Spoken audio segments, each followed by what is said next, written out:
Assalamualaikum warahmatullahi wabarakatuh. Saya Syekh Abudin. Terima kasih banyak kerana anda berada di channel YouTube saya dan terima kasih banyak jika anda telah tekan butang subscribe. Kalau belum tekan butang berkenaan, tekan butang itu sekarang. Jika ada video-video yang bermanfaat, insya-Allah akan ada di feed YouTube anda. Sahabat-sahabat, lebih kurang 1 bulan lagi kita akan pergi sampai ke hari Aidiladha ataupun disebut sebagai Yaumul Hajj, hari raya haji lah. Kita kata sebut satu hari yang sangat dinanti-nantikan oleh ramai orang, termasuk yang sangat menantikan itu ialah para tetamu haji kita nanti yang akan bertolak, dan ada yang dah bertolak dah ke sana.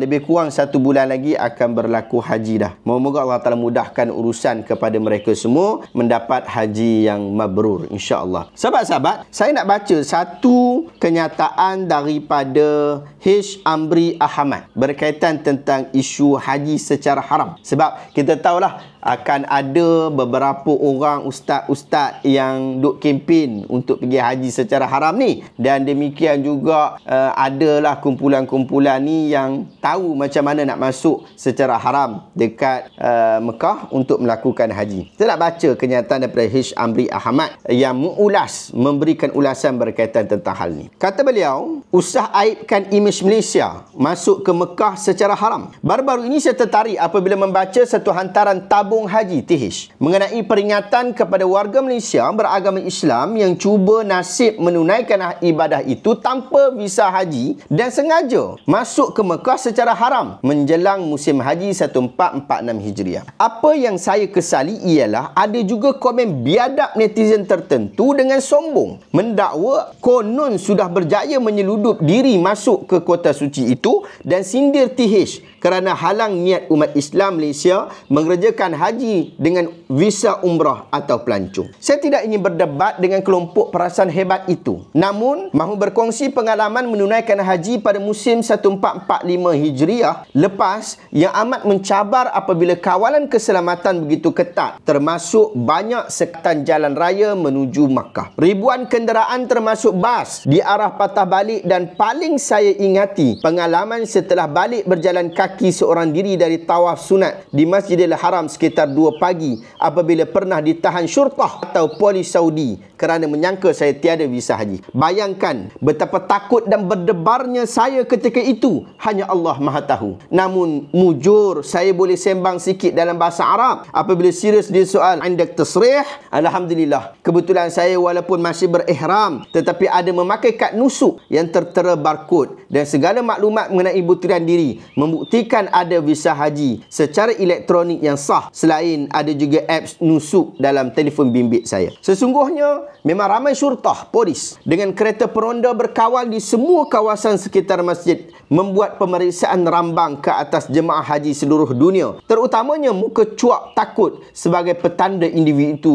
memang sah tiada visa haji. Malah ketika saya balik ke hotel penginapan TH di Land Premium dalam daerah Misfalah, banyak kali saya terserempak melihat ramai ditahan selain beberapa buah hotel dikepung polis waktu tengah malam kerana disyaki ada jemaah haram yang bersembunyi di situ. Khabarnya, bukan sedikit warga Malaysia ditangkap polis sebab menyalahgunakan visa umrah atau pelancong untuk tinggal lebih masa di Mekah sehingga menyusahkan pihak konsulat Malaysia di Jeddah kena datang berunding bagi membebaskan mereka pula. Kepada yang ditangkap, anda bukan sahaja kena hukuman denda sehingga RM100,000, malah diberikan status persona non grata, iaitu dilarang keras daripada masuk ke Saudi selama 10 tahun, dan paling aib anda berjaya menjejaskan imej Malaysia di tanah suci. Ini tidak sekadar memalukan nama negara, tetapi paling ditakuti boleh mengancam permohonan kuota tambahan jemaah haji musim berikutnya, kerana kali terakhir Malaysia mendapat kuota ekstra ialah pada 2017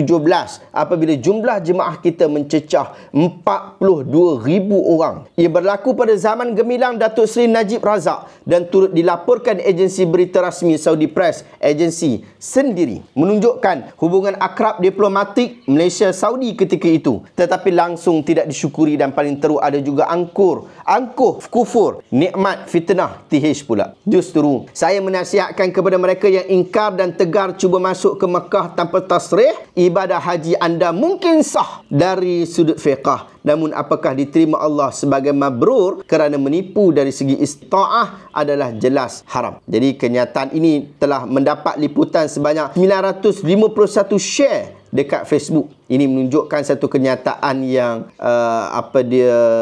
penting untuk kita semua lihat. Kena hormat undang-undang yang ada di setiap negara, termasuk di dalam negara Arab Saudi. Ada orang kata, oh tak apa ustaz, pergilah. Kami nak pergi haji sungguh-sungguh ni, nak tunggu tabung haji bila dapat. Pergi kota tambahan punya mahal. Jadi kami pergilah dengan cara haram. Ini adalah jalan untuk kita menjalankan ibadah haji. Sahabat-sahabat, awak nak jalan ibadat. Perkara ni yang disebut ibadat. Kemudian ada wajib ke awak pergi haji? Wajibkah awak pergi haji dalam keadaan awak tak dapat visa haji? Awak tidak ada kemampuan untuk mendapat visa haji? Wajib tak awak pergi haji? Tak wajib. Tidak ada kewajipan berkenaan. Yang diwajibkan hanya kepada orang yang berkemampuan daripada sudut harta dan daripada sudut kemampuan daripada sudut masa, daripada sudut kebebasan keselamatan dan seumpama dengannya. Sekiranya ada halangan-halangan seperti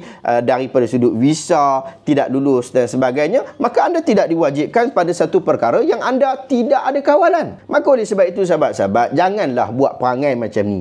Dan ramai orang Malaysia ni dah mula buat perangai macam tu. Dulu kita tengok sahabat-sahabat kita daripada Indonesia banyak buat benda macam tu. Dululah. Tapi hari ni kita tengok bukan sekadar sahabat-sahabat kita daripada Indonesia, orang Malaysia kita sendiri pun dah buat benda yang sama, iaitu masuk ke negara orang tanpa mengikut undang-undang. Sama ada dia orang masuk asal awal ikut undang-undang, kemudian overstay, duduk sana lebih lama. Dan ini telah berlaku dan menyusahkan pihak kerajaan Malaysia dan mencoreng arang kepada kerajaan Malaysia. Dulu kita ingat mudahlah nak pergi ke luar negara dan sebagainya. Saya ingat pada tahun 2015, 16, 17 begitu, tiba-tiba pasport Malaysia kita ni sudah tidak kebal lagi pada waktu tu. Sebab apa? Kalau dulu pergi mana-mana pasport Malaysia ni cantik lah, orang kata okey boleh pergi, tak ada masalah. Sampai visa on arrival pun tak ada masalah. Tapi bila ramai orang-orang kita langgar peraturan, bahkan ada yang sampai ikut aktiviti-aktiviti keganasan, mencoreng arang kepada kerajaan kita. Pihak keselamatan mereka terpaksa pula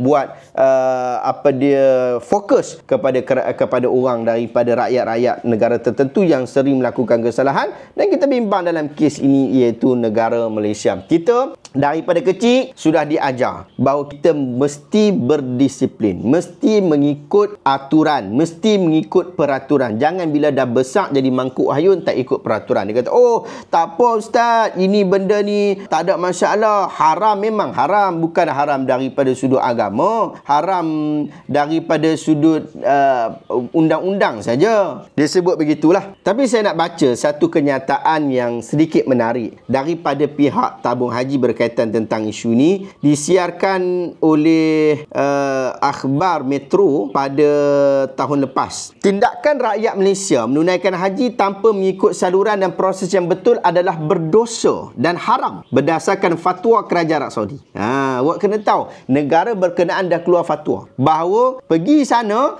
tak ada visa haji, tunaikan haji tak ikut proses yang sepatutnya, dianggap sebagai berdosa dan haram. Pengarah Operasi Bimbingan Haji Tanah Suci Lembaga Tabung Haji, Syahrin Awaludin berkata, dalam Islam penting untuk taat kepada Allah, Rasul dan pemimpin atau peraturan sedia ada dalam melakukan sesuatu perkara. Sebab itu dalam konteks haji ini, baru-baru ini, Kerajaan Arab Saudi melalui Dewan Ulama Tertinggi telah mengesahkan hukum bahawa jemaah haji yang datang tanpa proses atau peraturan yang betul adalah haram dan berdosa. Haji ini adalah satu-satunya ibadah bagi orang yang berkemampuan. Selain daripada kemampuan kewangan, keamanan, kesihatan, mereka juga perlu memenuhi syarat kuota. Ada permit untuk menunaikan haji, katanya kepada petugas media TH di Ibu Pejabat TH di sini Semarang. Sehubungan itu, beliau menasihati orang ramai yang ingin menunaikan rukun Islam kelima itu supaya tidak terlalu gairah tanpa mengambil kira peraturan yang ditetapkan oleh kerajaan Malaysia maupun kerajaan Arab Saudi. Ini kerana katanya ibadah haji bukan ibadah yang suka-suka boleh dilakukan. Sebaliknya perlu dilakukan mengikut adab dan peraturan. Selain perlu dilaksanakan berlandaskan hukum syarak. Sebelum ini, Ketua Konsulat Malaysia di Jeddah, Roslan Sharif, menyatakan tindakan tegas bagi rakyat Malaysia yang ingin menunaikan haji tanpa menggunakan cara yang sah akan dikenakan penalti sebanyak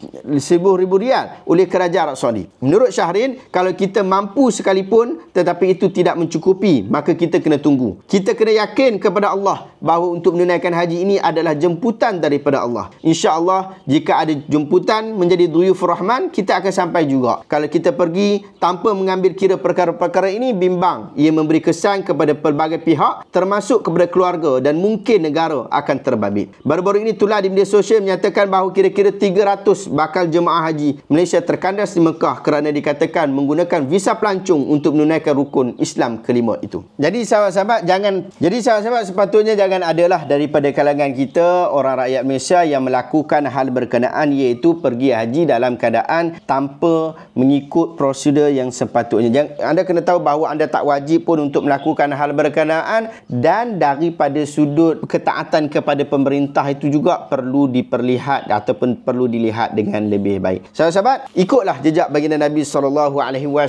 di dalam melakukan sesuatu perkara. Jangan ikut hawa nafsu. Kadang-kadang nak pergi haji tapi ikut hawa nafsu. Hawa nafsu sebab apa? Sebab nak pergi haji. Nak pergi haji itu ibadat sepatutnya. Tetapi bila ibadat dilakukan tanpa mengikut jejak baginda Nabi SAW, maka ia akan mengikut hawa nafsu. Betapa ramai orang yang kata dia sedang beribadat, tetapi rupa-rupanya dia telah melampau jauh daripada ajaran baginda. Ada orang dia puasa sampai tak ada hari dia tak puasa. Setiap hari dia puasa. Sedangkan perkara ini telah bercanggah dengan ajaran baginda Nabi. Ada orang yang solat waktu malam sampai tak ada tidur langsung. Solat waktu malam, mata asyik berjaga saja. Sedangkan Nabi SAW sebut, inni atqakum indallah, aku adalah orang yang paling bertakwa di sisi Allah daripada kalangan kamu. Aku juga ada waktu aku bangun malam dan juga aku tidur. Ada juga waktu aku puasa, ada hari aku tak puasa. Aku juga berkahwin dengan orang perempuan. Jadi menunjukkan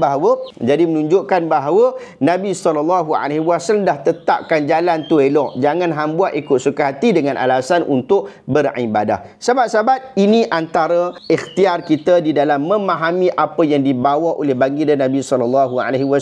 Buku sirah Nabi SAW, awak boleh tengok perjalanan haji baginda. Ada juga kita boleh tengok perjalanan haji baginda ketika yang terakhir, Hajjatul Wada'. Kita boleh tengok bagaimana perjalanan itu, dan boleh kita tengok juga kenapa sebelum-sebelum tu Nabi SAW tak melakukan haji, walaupun dari sudut kemampuan Nabi ada yang mampu. Tak boleh ke Nabi pergi seorang-seorang senyap-senyap ke apa kan? Jadi boleh tengok di dalam buku sirah Nabi, buku tata cara solat Rasulullah berpandukan mazhab Syafi'i, kemudian buku zikir dan doa baginda Nabi SAW, buku sifat salat Nabi, dan juga buku agama ini adalah nasihat. Kesemua buku ini harganya RM140. Tapi saya nak bagi kepada kita semua sampai hari akhir perkampungan sunnah, iaitu 11 hari bulan Mei, saya bagi dengan harga RM100 sahaja. Anda WhatsApp ke nombor saya sendiri akan layan awak punya message, dan kita akan buat penghantaran dengan segera. InsyaAllah dapatkan di bawah. Terima kasih banyak. Jumpa lagi dalam video seterusnya. Assalamualaikum warahmatullahi wabarakatuh.